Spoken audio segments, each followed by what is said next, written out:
Well, I got to tell you, the Chicago Sky are one of the worst basketball teams I've ever seen. And today, their coach literally just waved the white flag. He quit. He literally just said, Phoenix Mercury, destroy us even more than you're destroying us right now. The Chicago Sky aren't just struggling. They're deep in the trenches of one of the worst starts in WNBA history with a pitiful 3-win, 9-loss record. But even that dismal stat line didn't prepare us for the full-on basketball meltdown they staged against the Phoenix Mercury. It wasn't a loss. It was a surrender. Coach Tyler Marsh hit the panic button in the third quarter and benched the entire starting lineup like he was fleeing a burning building. It wasn't strategy, it was survival. And at the heart of all this, the disastrous season their supposed star, Angel Reese, is having. If you think Reese is the worst player in the WNBA, comment Baby Giraffe down below. Let's go. Like, oh my God, this team is garbage. Golly. Man, Angel Reese with a triple single, 9 points, 2 assists, 2 rebounds. She was a minus 25. Angel Reese, part 43. Let's get it. National TV stinker. Uh-oh. Temper tantrum. Bang! She only took 1 shot in the game. It's because her teammates refused to give her the ball. On the bright side, at least she has a podcast. Am I right? Bang! Sure, just take your sweet old time getting back on D, huh? I know where to be. It's 5 o'clock somewhere. Look at that. Team player. Put her to the All-Star game. Bang! Now let's rewind. The Sky walked into that matchup already spiraling, having lost 5 of their last 6 games. Their turnover average, a mind-numbing 18, 9 per game, worse than the entire league. That's not just sloppy play. That's try and conduct open-heart surgery with boxing gloves on. This team isn't just out of rhythm. They've lost the sheet music entirely. This team stinks. Angel Reese not even in top 10 in all-star voting. This team stinks. A triple single, and y'all was out there ranting and raving, talking about her all-star. She should be an all-star. Like, man, come on, bro. Come on, man. This team is terrible. The Mercury smelled blood in the water early, storming out to a 31-8 first quarter, while Chicago practically gift-wrapped 13 points with 8 turnovers. But the moment that cemented this disaster in WNBA infamy came in the third quarter. Phoenix opened with an 11-3 run, pushing the lead to 25, and Tyler Marsh did what every coach dreads. He called off the fight.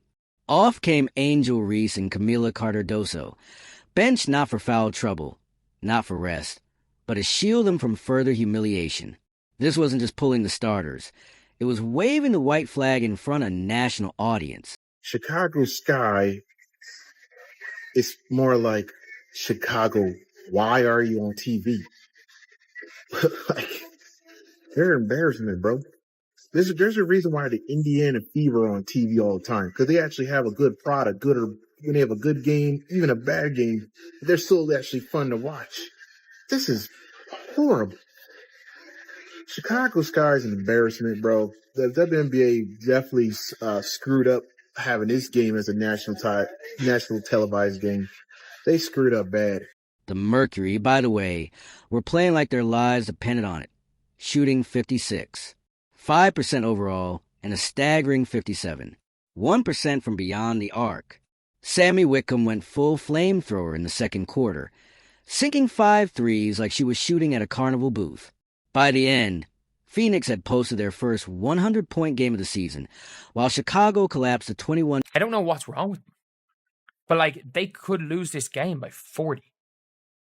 Like, I don't know. I don't know what is wrong with this team. Because today it wasn't even, I don't even think that this was an effort thing.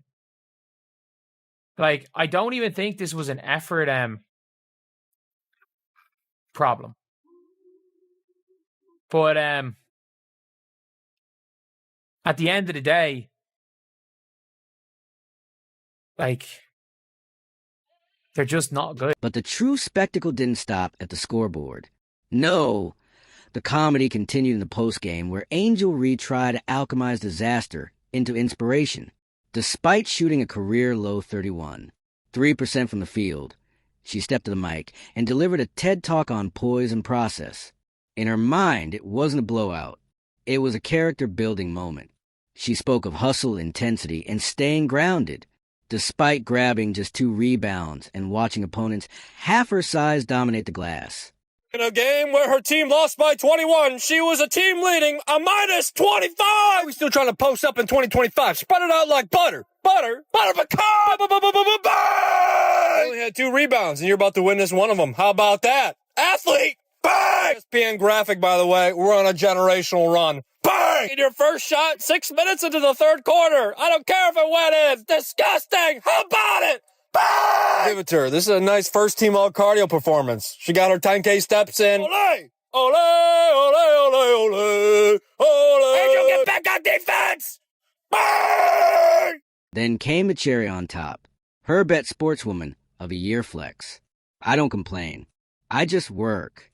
She said funny considering she went 0 for 8 from the field against a Liberty, playing a game that looked more like abstract interpretive movement than professional basketball. She's averaging just 9, 1 points per game on 30, 9% shooting, but somehow thinks she's on the verge of a breakout. That's not confidence. That's delusion with a side of stat padding. Angel Reese got completely exposed today, man. Y'all see how she only took 1 shot today versus the Mercury and only had 2 rebounds? This goes to show she can't get all those rebounds without taking hella shots, getting her own misses, man. You've been completely exposed today, Bricklaying Slaw. Completely. When you ain't taking all these shots and missing all these goddamn layups and shit, you can't get your rebounds. So your rebounds go down because no missed shots, no rebounds, man. And the real kicker, she keeps talking about how happy she is with where the team is. This is a squad that's more dysfunctional than a Thanksgiving dinner with exes at the table. Praising this team's growth is like complimenting the deck chairs on the Titanic. Even layups within 3 feet aren't safe from her misfires.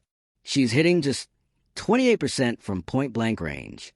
You have better luck closing your eyes and hoping the ball finds a net. Obviously, this is my 3rd one. Obviously, it really meant something to other people today because it's me.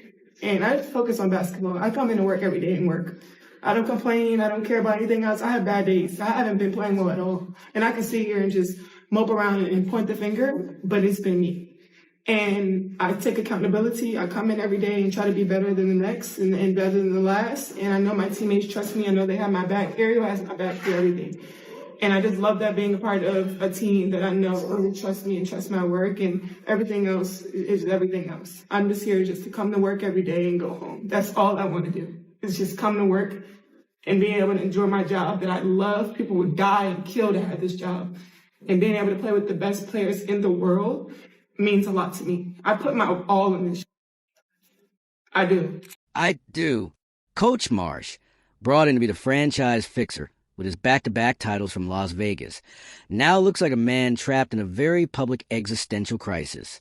He was hired to develop Bree, unleash Cardoso, and build a contender. Instead, he's overseeing a masterclass in basketball futility. The Phoenix collapse was his defining moment. Down by 25, still in the 3rd, and he hits eject like he's bailing out a helicopter. No timeout, no rally speech, just a full-on retreat. He later blamed the decision on protecting players during a back-to-back, but we saw the look in his eyes. It wasn't preservation, it was resignation. That's the face of a man who's asking himself what went wrong and how soon he can update his resume. That's not coaching. It's crisis management with a clipboard. I am here to tell you guys, man, when it comes to the Chicago Sky, no one could have predicted that this team was going to be this bad. I mean, they are horrible, bro. I mean, my goodness. If you guys haven't heard by now, the Chicago Sky has lost another damn basketball game, this time to the hands of the Phoenix Mercury. The Phoenix Mercury put BTA all over the Chicago Sky. And I'm here to tell you, Tyler Marsh is getting the focal point of the blame, bro. But to me, you have to blame the players of this damn basketball team, starting with the leader of the team. I just gotta be honest. That is Princess Barbie Angel Reese. Man, she's been trash. And all the while, Angel Reese keeps posturing like the league is conspiring against her. It's not the league. It's not the refs. It's the bricks. It's the turnovers. It's the inability to grab boards against guards. She wants to be a star, but you have to show up in the games, not just the post-game interviews.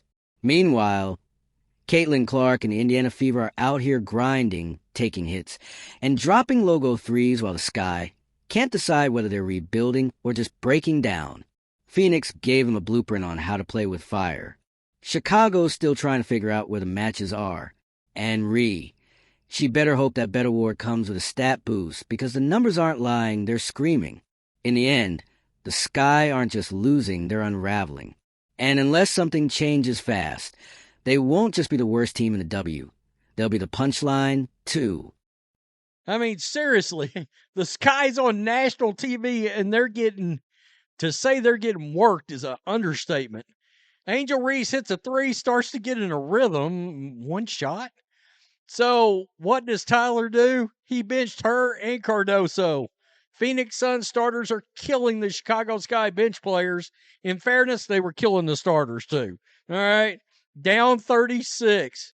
Anyone with even a flicker of common sense could see the truth unfold. Tyler Marsh wasn't executing some grand coaching strategy.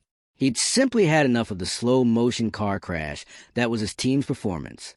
He benched his starters not because it was smart, but because it was merciful. It was a basketball equivalent of asking your mom to pick you up early from summer camp because the vibe was off. And this wasn't just a one-time snap decision. Marsh has been sounding the alarm in post-game interviews, like a man trapped in a basketball-themed Groundhog Day. "We can't continue to beat ourselves," he said, watching another avalanche of turnovers destroy any hope of rhythm. The man tasked with shaping future stars now spends most of his energy playing translator for on-court meltdowns. Chicago Sky might be the worst basketball team to ever exist. It's real bad. I mean, this is a disastrous. The Chicago Sky are an abomination. It's a disastrous season. It is. Oh, they look bad. Kennedy Carter's crazier than a shithouse rat. Her 18 points a game looks awfully good right now. They've got no offense. They got nobody that can score outside of Cardoso that can grab the ball and just take over and randomly drop 18 to 28 points in a game. There's no offense. And their defense is terrible, but they have no offense. No spark plug. Nothing. Marsh came into Chicago with the resume of a savior, expected to shape future all-stars out of raw talent. Instead, he's stuck playing spokesperson for dysfunction, spinning failure into coach speak while clinging to shreds of optimism. His recent gems about turnovers were particularly telling. We've had more possessions than other teams, but we keep giving them back, which is just code for, my players are allergic to ball security, and I'm this close to joining a monastery. To grasp how deep this rabbit hole goes, you gotta look at the Sky's broader history. That 0-4 start tied for the worst in franchise memory. And things haven't just remained bad, they've gone full Titanic. The 60-point deficit they racked up in the first two games, worst ever through two games in WNBA history. But the Real kicker isn't the numbers, it's how they're losing. Their game against Indiana saw them drop just 52 points, their lowest since 2011. Meanwhile, they've let opponents score over 91 points in 4 straight outings. This isn't just a losing streak. It's a televised implosion. I don't see it getting any better, man. I think this coach is going to be gone, and I think it's going to be a fire sale. I don't think there's anybody on this roster who's 100% guaranteed to be on this roster next season. I think anybody with the right price, any of these people can go. Because I don't see the talent. I don't see any untouchable talent.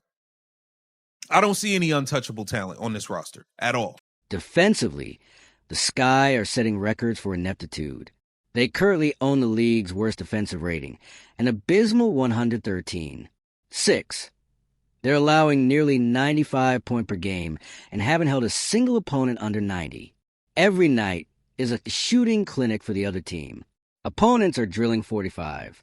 1% of their threes as if the Sky are offering open gym invites instead of playing professional defense. The saddest subplot in this tragic opera is Camila Cardoso. She dropped 17 points on 7 of 9 shooting against Phoenix. A brilliant outing. But instead of making headlines, it got swallowed up by her team's flaming implosion. And anyone watching closely has seen her body language shift from hopeful to get me out of here in real time. She's visibly frustrated, especially when Angel Reese starts doing her chaotic solo act. During broken plays and erratic possessions, Cardoso's glances to the bench scream for help like she's trapped in a psychological thriller. Camila Cardoso was killing it in this game. 7 of 9 from the field, 77.8%. That's how a big is supposed to shoot. All right. Angel only shot the ball once. She did have 6 free throws, 2 rebounds, 2 assists, 9 points. Camila had 17. And I got to tell you, some of these players can't hit water if they fell out of a boat. It was ugly. Cardoso deserves better. She's been consistent and efficient, while Ree continues to dribble into traffic like it's a hobby. And yet, both were yanked like guilty parties in a group punishment. Marsh didn't bench them to rest. He benched them to escape embarrassment. The optics were brutal. The messaging even worse. But don't get it twisted. The problem isn't just Reese or Marsh. It's systemic. The Sky built this roster like they were picking names out of a hat and expected playoff magic. Instead, they assembled a team that can't defend, can't shoot, and certainly can't protect the ball. With nearly 19 turnovers per game, they're practically gift-wrapping victories for opponents. Elite WNBA teams hover around 13 to 14 turnovers. The Sky are handing out 5 or 6 extra possessions per game, like it's a charity drive. True is that this roster, unfortunately, was not built for success. With Courtney Vandersloot going down with the ACL injury, I just don't know how the Sky are going to weather this. See, teams have the Chicago Sky figured out. They figured out that they can go crazy from behind the arc because the Chicago Sky's perimeter defense is just not there. It's not effective. I was on the floor. I saw them fighting to get around these screens. They just can't get there. Quotes. But great teams don't crumble like this under adversity. They fight, they adjust. The Sky, on the other hand, find ways to make bad situations worse. Now, the real question isn't can they bounce back. It's how deep can this hole go. Marsh's decision to bench his starters may have made sense on a human level, but competitively, it was the white flag. Angel Reese, meanwhile, has gone from college hero to professional cautionary tale. Her post-game interviews are less analysis and more performance art, saying she's improving while her stats tank. It's like claiming you're getting stronger while visibly drowning. It's bad. This was rough. Chicago Sky are not a good team. Why are they on TV so much? Wow. Sky coach benched his starters for most of the third quarter, still to play in a nationally televised game. Effing quitter. Chicago Sky loves getting humiliated on national TV. She talked about staying positive, expanding her range, and learning from every miss, which sounds nice until you realize she's hitting under 31% from the field and missing layups like it's a side hustle. She's turning working on my game into an actual punchline. The truth is, the Sky misjudged everything from talent development to game management. Reese's athleticism carried her in college, but in the pros, everyone is fast, strong, and skilled. And rather than preparing her for that, the organization banked on potential and forgot about production. The Chicago Sky get blown out again, down 30 at home. Sky, y'all was down by 30. Y'all stink. Y'all are the jokes of the league, the laughing stock. Y'all can't talk about anybody else's team. This roster is trash. Y'all coach might be trash. The organization has been buns. We will see. We will see. But as of right now, Chicago Sky are trash. They was down 30 again. Angel Reese with a triple single. It is what it is, man. Make sure you like, comment, subscribe, share the channel. As for Marsh, his Las Vegas championship pedigree has been reduced to weekly post-loss damage control. His Phoenix decision will be remembered not as a coaching adjustment, but as a public resignation. He quit, maybe not his job, but on the idea that the Sky were even capable of competing that night. This season will go down as one of the most spectacular implosions in WNBA history. A lesson in what happens when hype collides with reality and reality wins by 30 points. It's equal parts sports tragedy and must-watch television. And somewhere in the Chicago suburbs, Marsh is probably Googling career change ideas while Angel Reese practices talking about progress in front of a mirror. If you think Reese is the worst player in the WNBA, comment Baby Giraffe down below. Like, subscribe, and turn on all notifications so you never miss out. Click the video on the screen, and we will see you in the next